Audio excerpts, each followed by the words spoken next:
Students, we are studying arithmetic progression. We completed practice set 1.1, 3.1, 3.2 and 3.3.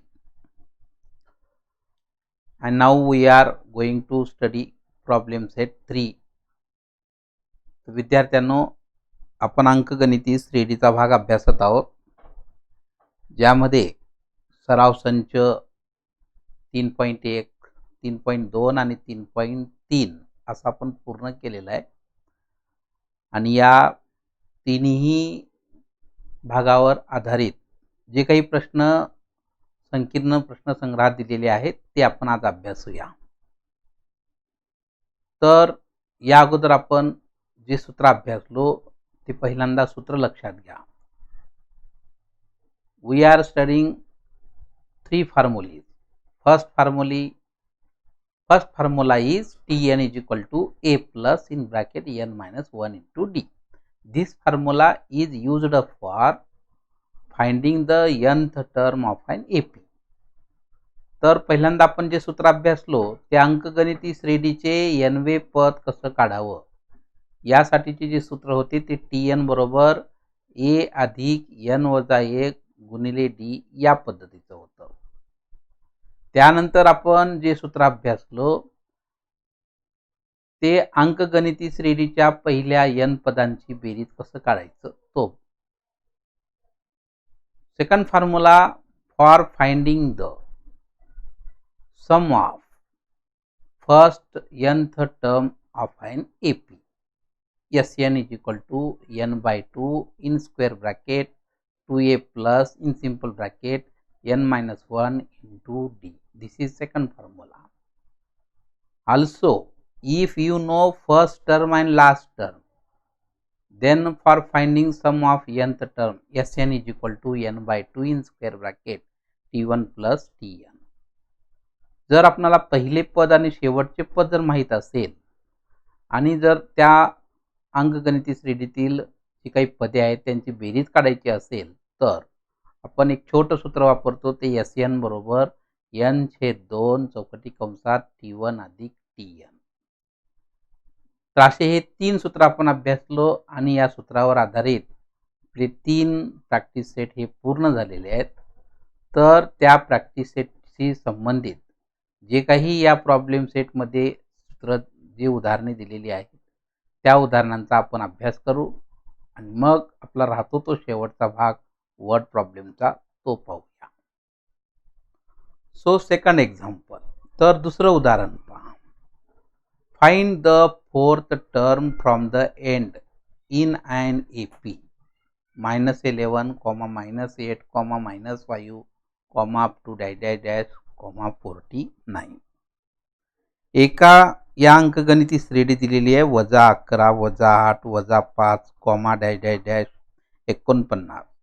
या अंकगणिती श्रेणीचं शेवटून चौथे पद काढा असं विचारलेलं आहे.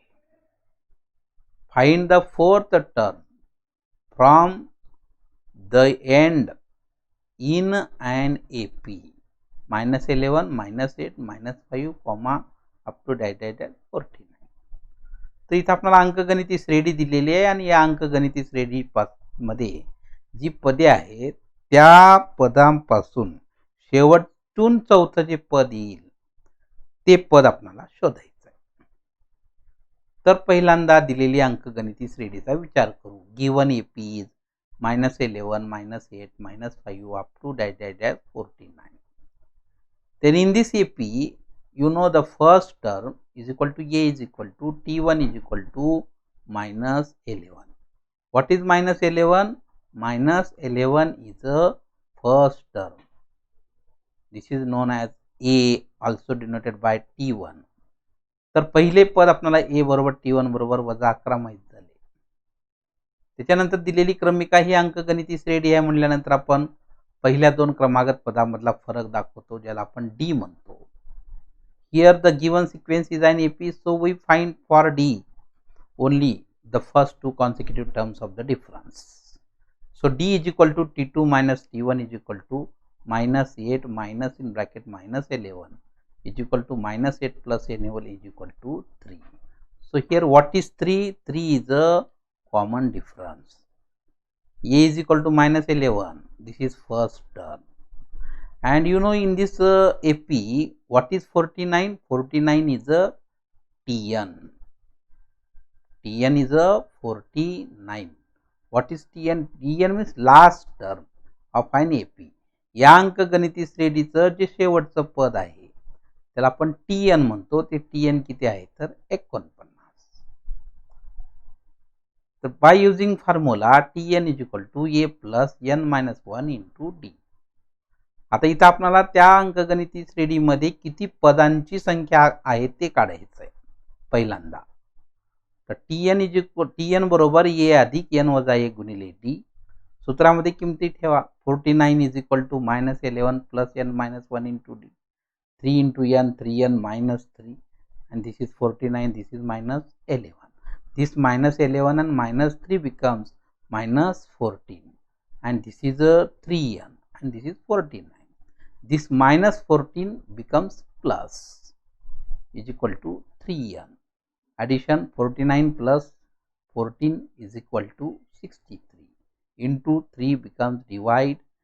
If you divide 63 by 3 you get 21. What is 21? These are number of terms. म्हणजे इथं आपल्याला 21 हे काय आहे कळलं की हे 21 ही त्या अंकगणिती श्रेणीमधली एकूण पदे आहेत हे समजलं. आता ती जेवढी काही पदे आहेत त्या पदामध्ये शेवटून चौथे पद म्हटले म्हणजे 21व्या पासून चौथं पद पाहिजे आपल्याला.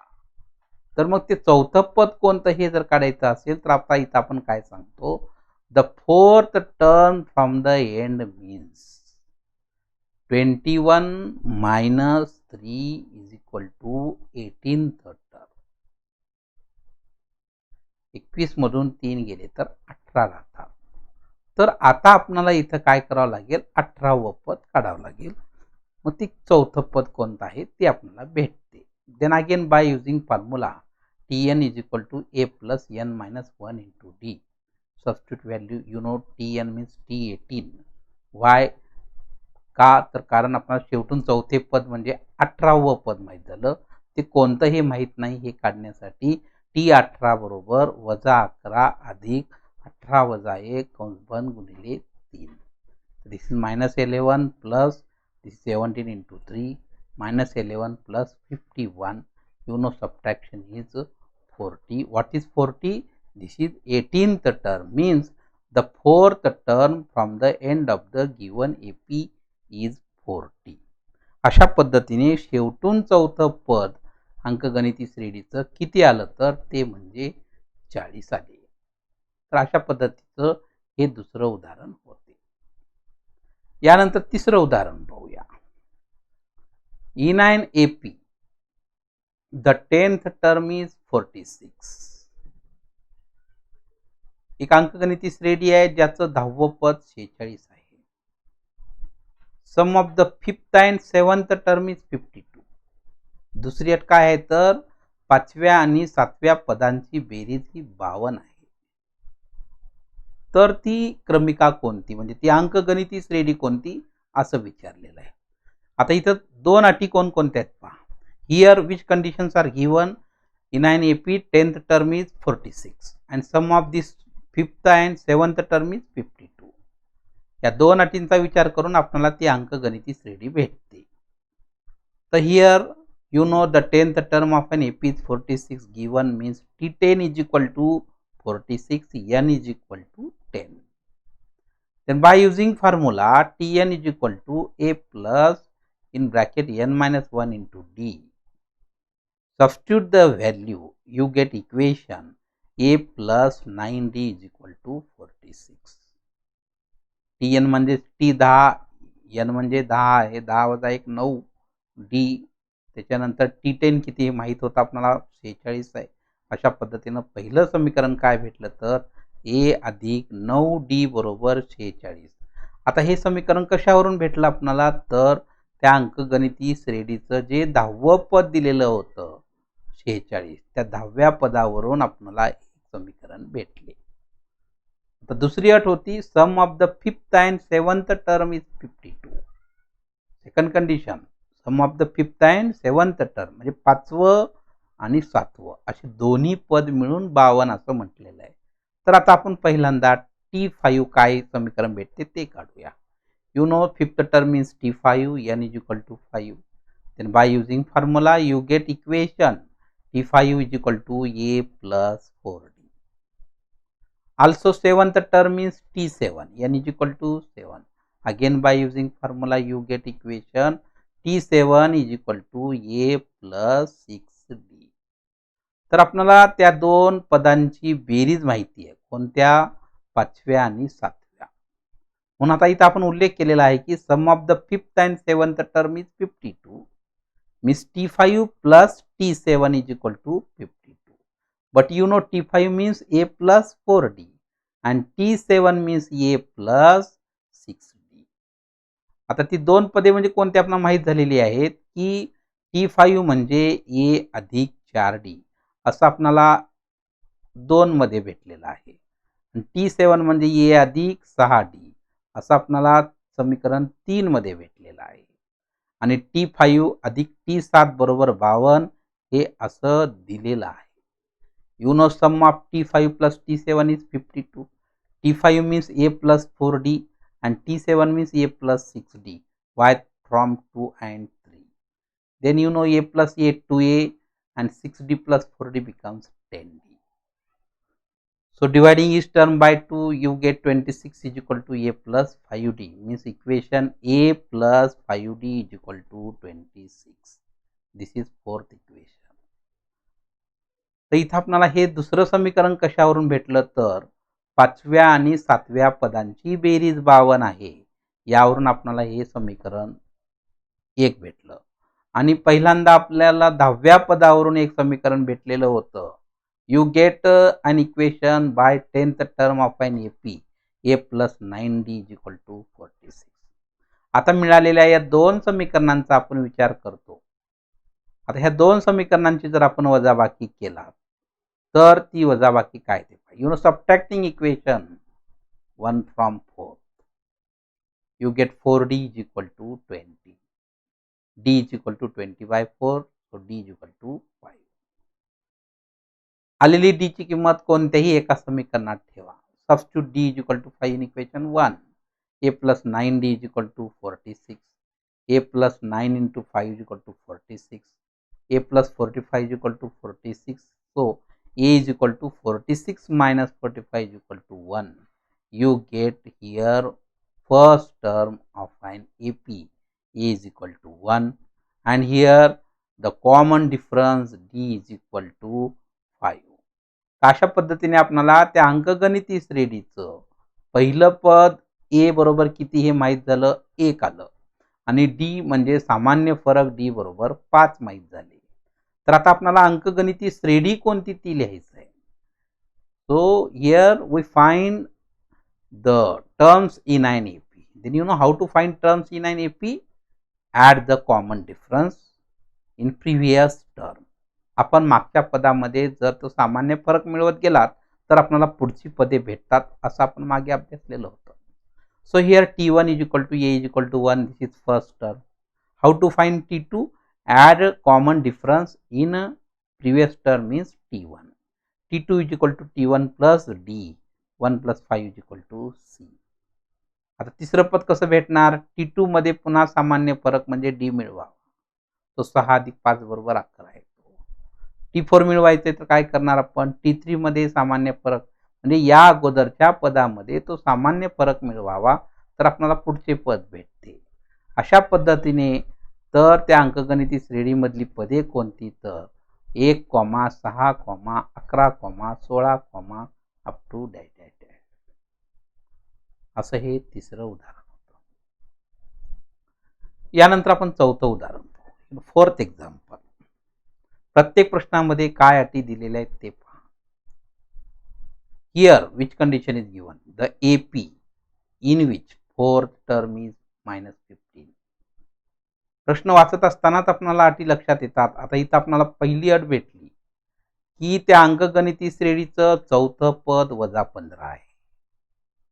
आता दुसरी अट इथं भेटते 90 पद वजा 30 आहे. तर काय करायचं आपल्याला? Find the sum of the first 10 numbers. तर त्या पहिल्या 10 पदांची आपल्याला काय करायचं तर बेरीज काढायचं आहे. तर हे असं अगोदर त्या प्रश्नामधल्या अटी जर आपण विचारात घेतलो तर आपल्याला पुढे काय करायचं समजतं. आणि जेव्हा जेव्हा अंकगणिती श्रेणीमध्ये पदं दिलेली असतील त्या पदावरून आपल्याला समीकरणे भेटतात. समीकरणे सोडवल्यानंतर आपल्याला ए म्हणजे सामान्य फरक भेटतो, डी म्हणजे सामान्य फरक भेटतो, ए म्हणजे सामान्य पद भेटते आणि पुढे आपल्याला पाहिजे असलेलं उत्तर भेटते. तर आता हे उदाहरण कसं सोडवायचं पहा. Here first the fourth term of an AP is -15 means T4 is equal to -15 n is equal to 4. By using formula Tn is equal to a plus n minus 1 into d. T4 is equal to a plus 4 minus 1 into d. You know T4 is -15. This is a plus 3d. You get equation a plus 3d is equal to -15. तुम्हाला आता सांगितलं होतं की प्रत्येक वेळी जेव्हा जेव्हा पदे दिलेली असतील त्या पदावरून आपल्याला पहिल्यांदा समीकरणे भेटतात. तर इथं दिलेल्या या चौथ्या पदावरून आपल्याला समीकरण भेटलं a अधिक 3d बरोबर -15. तर दुसरी अट काय होती? त्या अंकगणिती श्रेणीचं 90 पद वजा 30 आहे असं दिलं होतं. म्हणजेच T9 बरोबर -30 तर n बरोबर 9. पुन्हा बाय सूत्रानुसार Tn बरोबर a अधिक n वजा 1 गुणिले d. समीकरण काय भेटले तर a अधिक 8d बरोबर -30. असे हे दोन समीकरण भेटले. भेटल्यानंतर मात्र आपण थोडंसं ऑब्झर्वेशन करा. जर ॲडिंग करावे का सबट्रॅक्टिंग करावं. सबट्रॅक्ट केलं तर नेमकं काय भेटेल. आलेली एक किंमत आल्यानंतर कोणत्याही एका समीकरणात ठेवलं तर काय भेटते हे पहा. Again here subtracting equation 1 and 2 you get 5d is equal to -15 means d is equal to -15 by 5 d is equal to -3. तर इथं आपल्याला काय भेटलं? सामान्य फरक भेटला.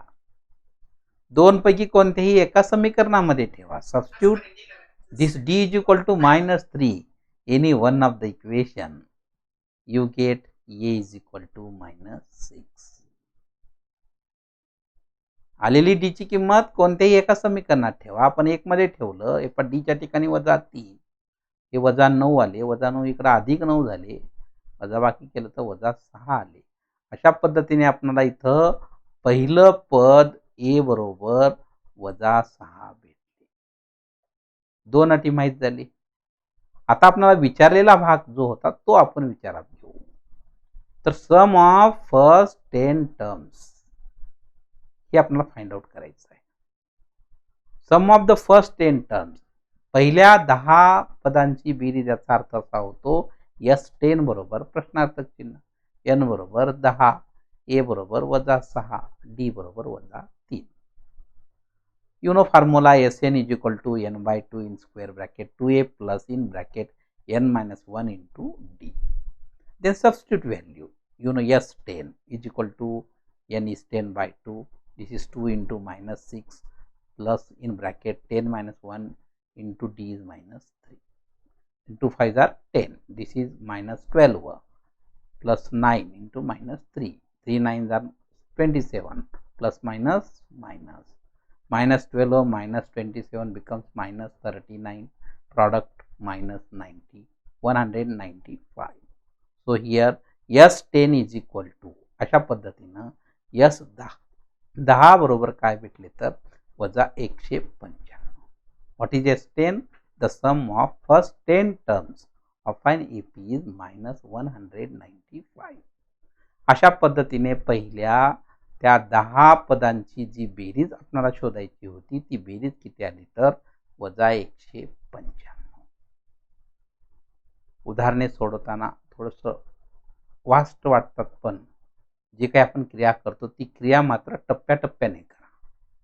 जसं आपण पहिल्यांदा दिलेलं पद त्यावरून समीकरण, पुन्हा दिलेलं पद त्यावरून समीकरण, त्या समीकरणाला सोडवल्यानंतर येणारी किंमत, कोणत्याही एकामध्ये ठेवल्यानंतर एक किंमत भेटते, जिथं ए भेटतो, डी भेटतो आणि शेवटी नंतर जो भाग विचारलेला आहे तो आपण विचारात घेऊन सूत्र ठेवून त्या किमती ठेवून उत्तर शोधतो. So this is fourth example. Now fifth example. आता पाचवं उदाहरण पहा.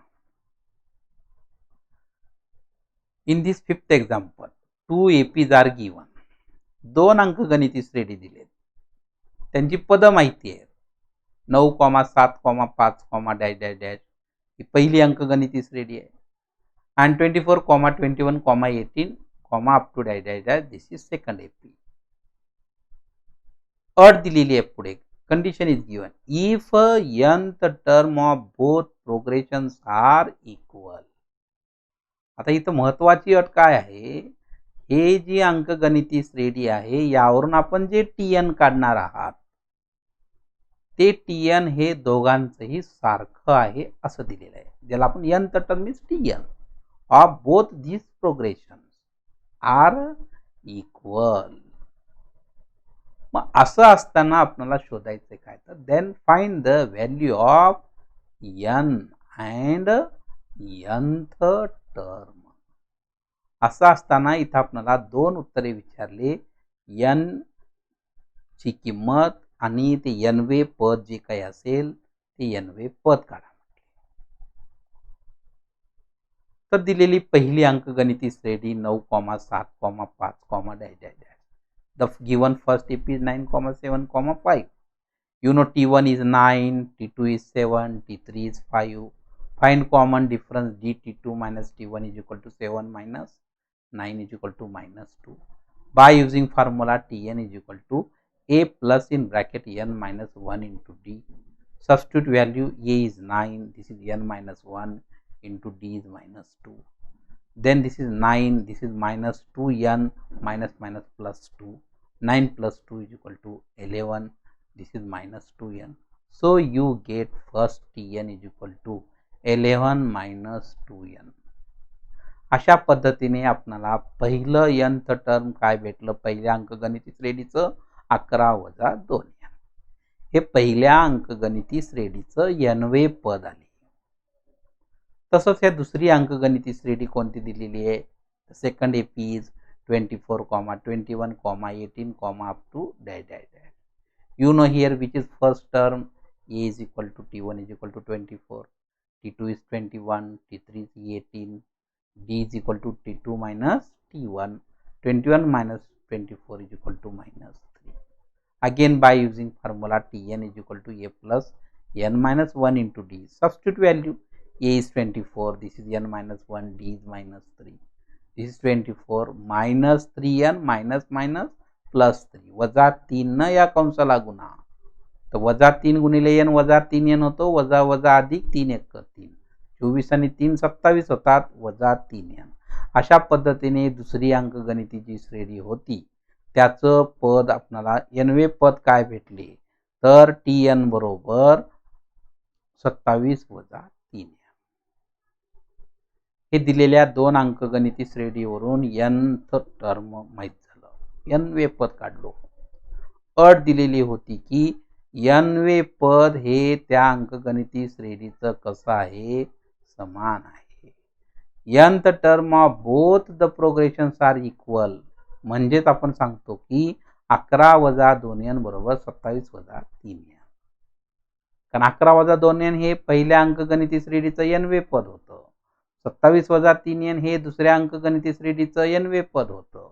मग ते दोन्ही समान असं का म्हणलं, तर आपल्याला तिथं अट दिलेली होती की त्या अंकगणिती श्रेणीची दोन्ही पदे समान आहेत, nवे पद हे समान आहेत.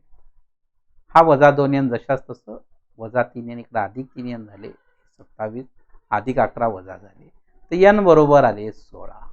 अशा पद्धतीने आपल्याला n ची किंमत माहित झाली 16 आहे. म्हणजे आता इथं आपल्याला समजते की त्या अंकगणिती श्रेणीमध्ये 16 पदे आहेत. तर त्या अंकगणिती श्रेणीचं आता आपल्याला इथं nवे पद काढा म्हणजे 16वे पद काढायचं आहे.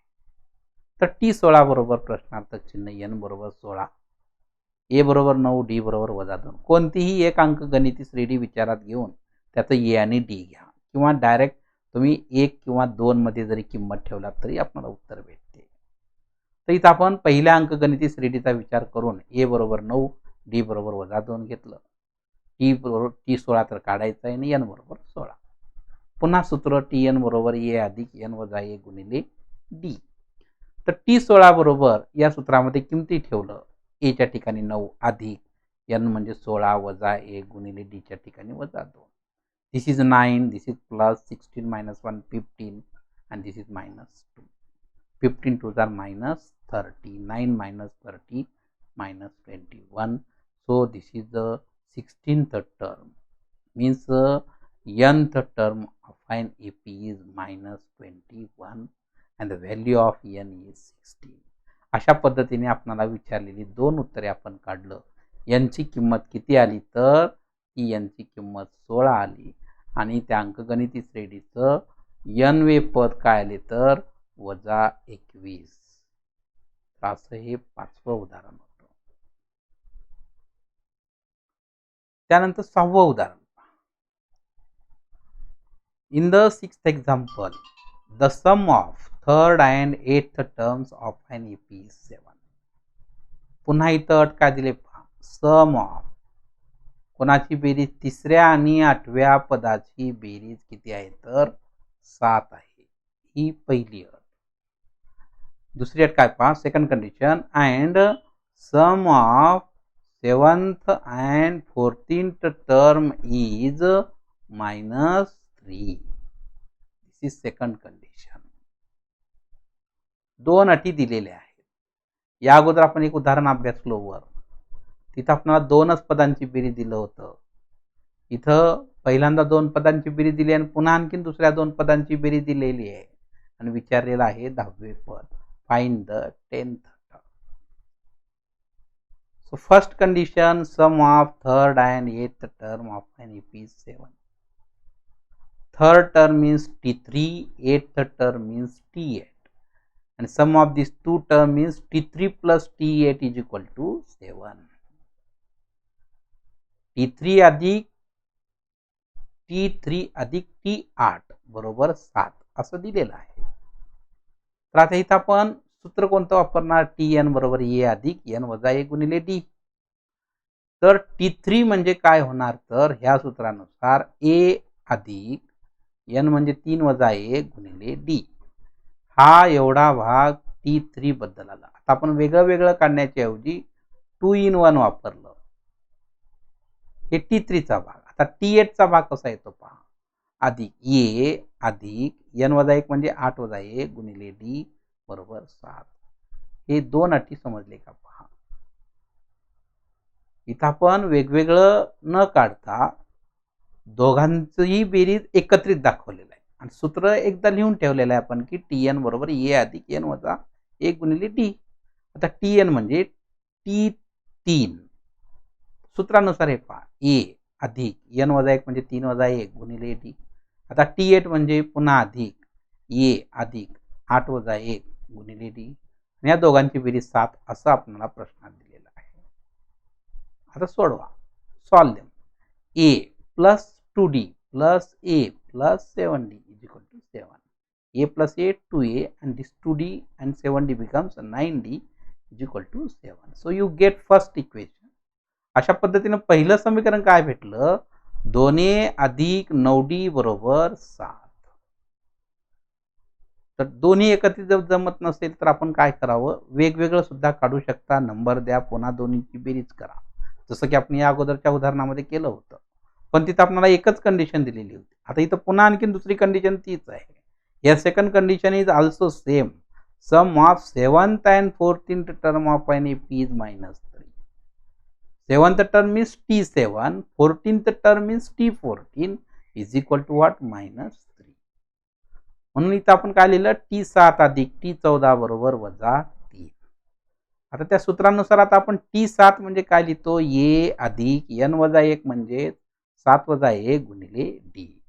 हा एवढा भाग कुठून आला तर हा भाग T7 चा आहे. तसंच T14 चं काय येतो तर a अधिक 14 वजा 1 गुणिले d आणि बरोबर -3. This is a plus 60 plus a plus 13d is equal to minus 3.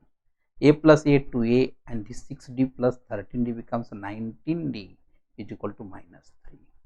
अशा पद्धतीने आपल्याला दुसरं समीकरण काय भेटलं तर 2a अधिक 9d बरोबर वजा 3.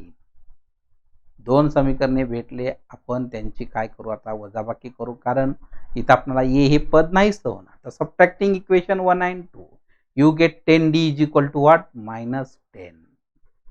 If 10d is equal to minus 10 then d is equal to what? minus 1. तर d बरोबर वजा 1 भेटलं. d म्हणजे सामान्य फरक भेटला. Substitute d is equal to minus 1 in any one of the equation, you get the value of a is equal to 8. d ची किंमत भेटल्यानंतर कोणत्याही एका समीकरणामध्ये ती आलेली d ची किंमत ठेवा, तर तुम्हाला a ची किंमत भेटते. ती किती आली तर a बरोबर 8. तर इथं आपल्याला a आणि d माहित झालं. सांगितलेलं आहे तुम्हाला की जेव्हा जेव्हा आपल्या उदाहरणामध्ये पद दिलेली असतील, 14वे पद 7 आहे, 5वे पद 2 आहे, तर आपण tn चं सूत्र वापरा. nth term we use the formula of nth term and you get equation, they solve them, you get first term common difference, then नंतर आपण काय करायचं, काय विचारलेलं आहे ते. then here what is finding? here finding the 10th term means t10. t10 is equal to question mark, n is equal to 10, a is equal to what? 8, d is equal to minus 1. आता आपण 10वं पद करायचं आहे, तर t10 बरोबर प्रश्नार्थक चिन्ह, n बरोबर 10, a बरोबर 8 आणि d बरोबर वजा 1.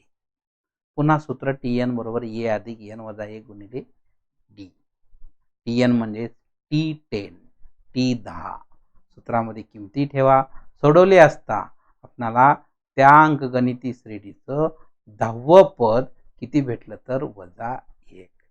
दिस is t10 is equal to minus 1, not t16. This is t10 is equal to 8 minus 9 is equal to t10 is equal to minus 1.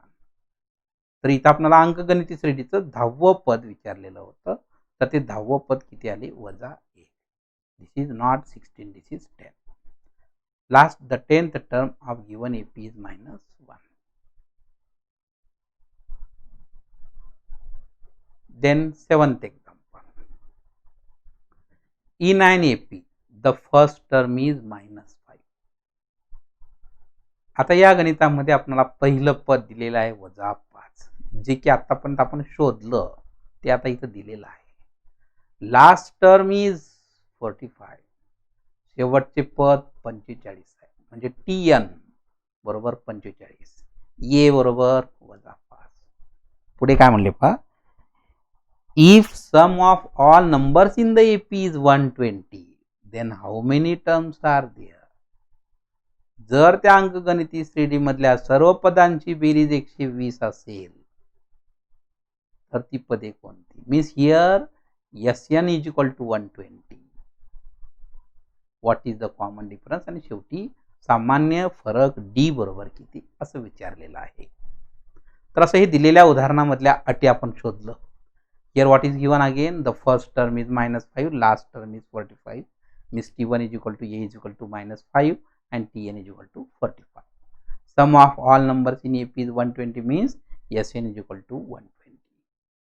You know here first term t1 is -5 and last term tn is 45. You also know a is equal to -5.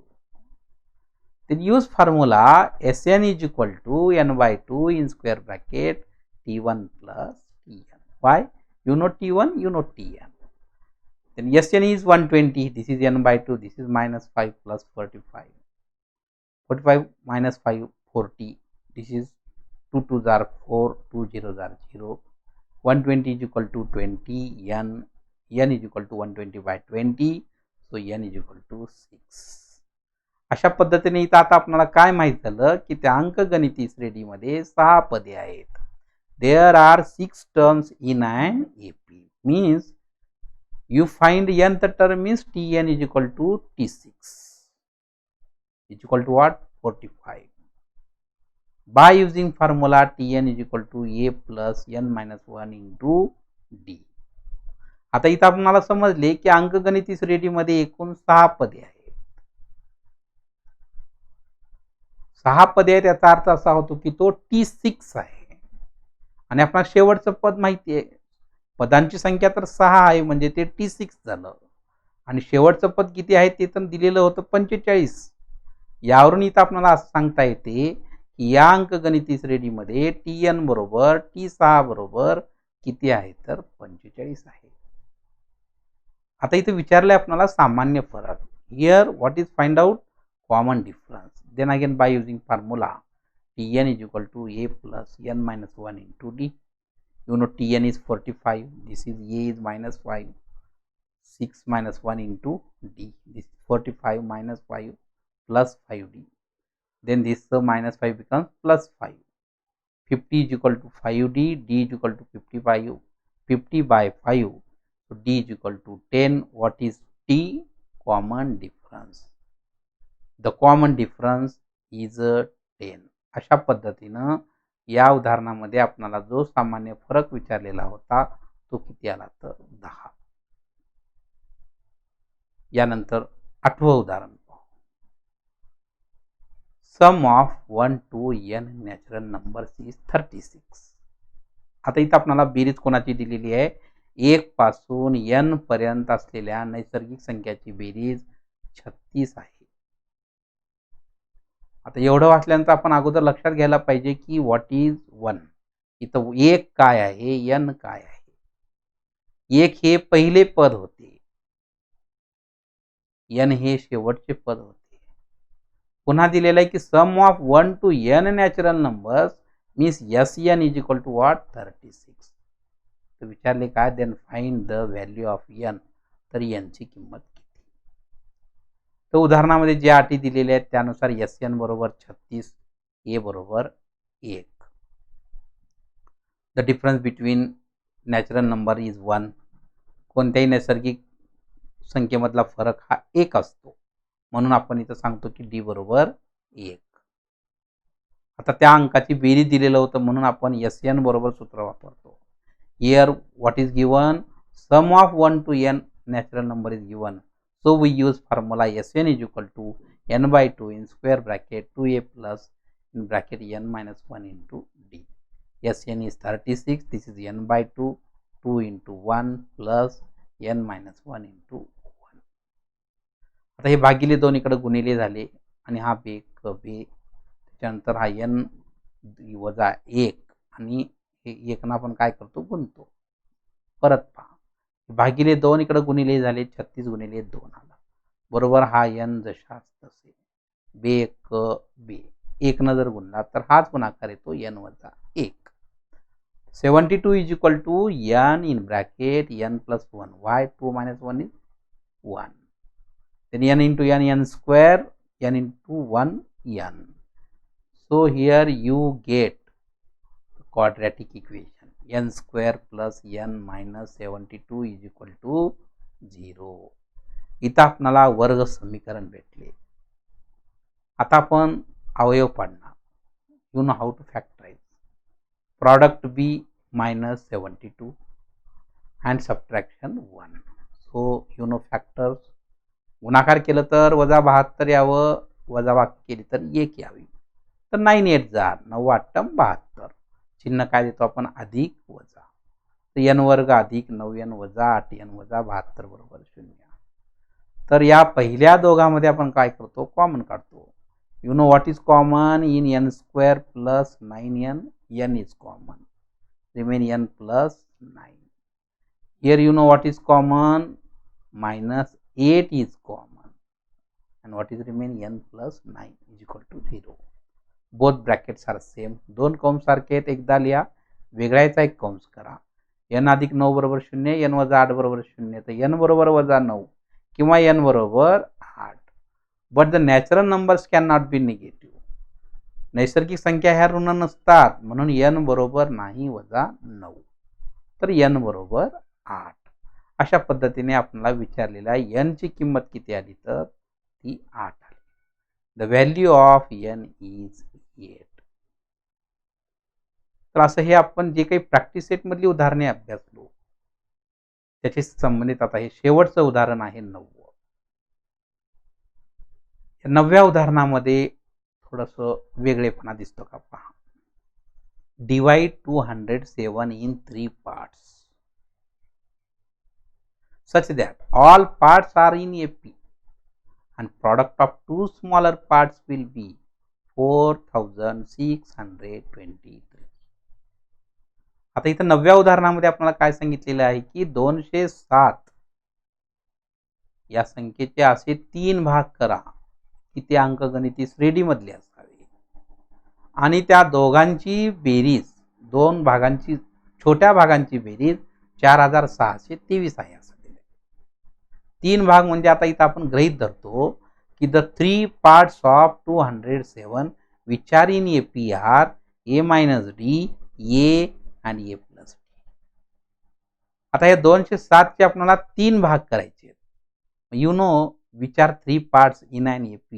You know consecutive terms A minus D, A plus D. So these are 3 parts of 207. First part A minus D, second A, third A plus D. By the first condition, आता 3 भाग मिळून 207 होतात म्हणजे A वजा D अधिक A अधिक A अधिक D बरोबर 207. कंस काढून टाकलं तर A अधिक A अधिक A 3 A झालं plus D minus D cancel is equal to 207. So A is equal to 207 by 3. So A is equal to 69. अशा पद्धतीने आपल्याला A ची किंमत भेटली ही पहिल्या अटीनुसार. दुसरी अट काय होती पहा. Product of two smaller parts, ते जे 3 भाग केलेले होते त्या 3 भागांपैकी जे 2 भाग आहेत त्या दोघांचा गुणाकार 4623 दिलेला आहे. मग आपले लहान भाग कोणते. एक लहान भाग A आणि दुसरा A वजा D. A into A minus D.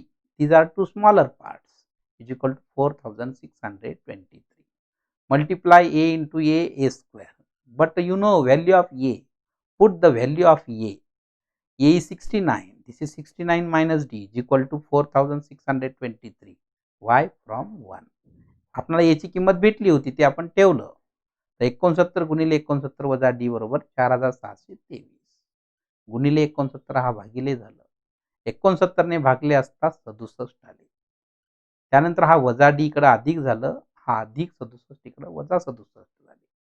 69 मधून 67 गेले तर 2 राहतात. अशा पद्धतीने आपल्याला सामान्य फरक D बरोबर 2 भेटला. A बरोबर किती आलं होतं 69. तर त्या संख्येचे 3 भाग कोणते. तर पहिला भाग A वजा D होता जो की 69 वजा 2 बरोबर किती आलं तर 67. दुसरा भाग काय होता A बरोबर 69. तिसरा भाग काय होता तर A अधिक D बरोबर 69 अधिक 2 बरोबर 71. तर अशा पद्धतीने त्या संख्येचे आपल्याला 3 भाग असे भेटले की ते अंकगणिती श्रेणीतले आहेत. त्यामधला कॉमन सामान्य फरक हा 2 येतो. करून पहा. 69 वजा 67 किती ते 2. 71 वजा 69 किती ते 2. म्हणजे हे जे आलेले 3 भाग आहेत ते अंकगणिती श्रेणीचे आहे. पुन्हा पहिल्या अटीनुसार या तिघांची जी बेरीज आहे 3 भाग मिळून 207 होतात. बेरीज करा तिघांची पण 207 होते. दुसरी अट काय होती. जे 2 लहान संख्या आहेत त्यांचा गुणाकार म्हणलं होतं. आपण लहान संख्या कोणत्या घेतलं. A बरोबर 69 आणि A वजा D बरोबर 67. कारण 71 म्हणजे A अधिक D मोठा भाग आहे. तर असं हे दोन्ही अटी जुळतात म्हणजे आपलं उत्तर हे बरोबर आहे. From this the required 3 parts of 207 are 67, 69 and 71. अशा पद्धतीने त्या 207 या संख्येचे 3 भाग कोणते तर 67, 69 आणि 71 जे की अंकगणिती श्रेणीमधले आहे. अशा पद्धतीने विद्यार्थ्यांनो आपण जे काही उदाहरणे प्रॅक्टिस सेटमध्ये अभ्यासलेली होती त्याला अनुसरून जी प्रॉब्लेम सेटमध्ये होती ती आपण अभ्यासलेली आहे.